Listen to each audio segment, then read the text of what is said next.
mga labindalaw, hiwagayway ang bandila, ipagdiwang ang araw ng paglaya ng bansa. Wala na ang banyaga, wala na ang tanikala, malayang sumigaw, malayang gumawa ng kathangunit habang tinititigan ng kulay ng ating watawat. May luhang pumapatak, may katotohanang mabigat ang kalayaang ipinaglaban ng bayani sa digmaan. Ngayon ay unti-unting pinapatay sa sariling bayan. Pilipinas kong malaya, bakit tila may tanikala, nakakulong sa kamay ng sariling kalahit katha.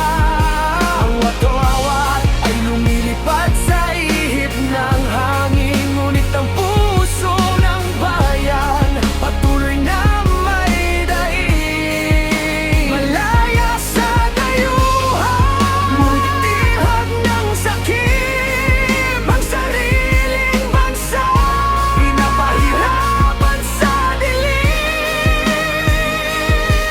Yeah, pakinggan mo ang bagsak ng salita.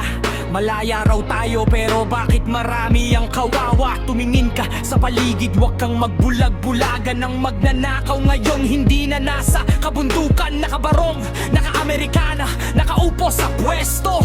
Ang kaban ng bayan, ginagawa nilang sweldo. Katiwalian dito, korupsyon doon. Ang perang para sa mahirap, ipinulsa na naman nalita na panahon. Ipinagpili ang hustisya, bawat piraso ng lupa, habang ang karaniwang huwandus at gutom ang napapala.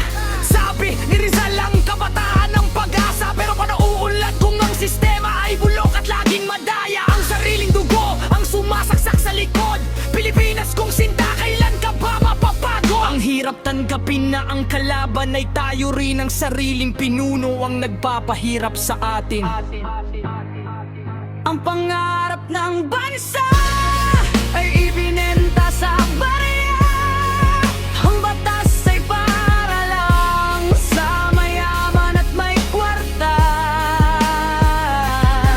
Sa liyantapan ng lahing kayo mangge, kung sa harap ng korupsyon tayo ay nananatiling bingi. Ito ba ang lupang pangako at pinagpala kung ang sariling anak ang nagbabaog sa kanya sa dusa?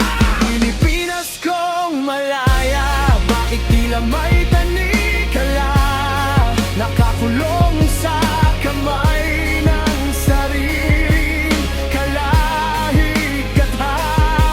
Ang babawa lumilipad sa ihip ng hangin, ngunit ang puso ng bayan patuloy na may daig. Malaya sa dayuhan, ngunit tihag ng sakit sariling bansa, pahirapan sa dilim.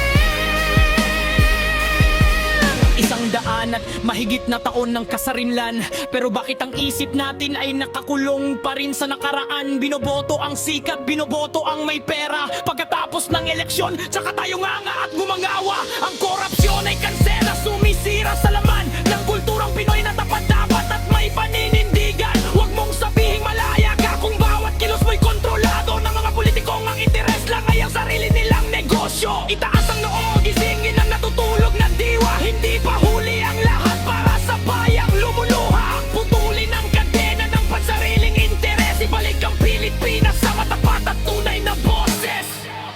Huwag nating hayaang mamatay ang pag-asa. Mula sa sariling kamay tayo rin ang magpapalaya. Ang tunay na kalayaan ay hindi lang sa salita, kundi sa pagbuwag sa korupsyon, sumisira sa bansa.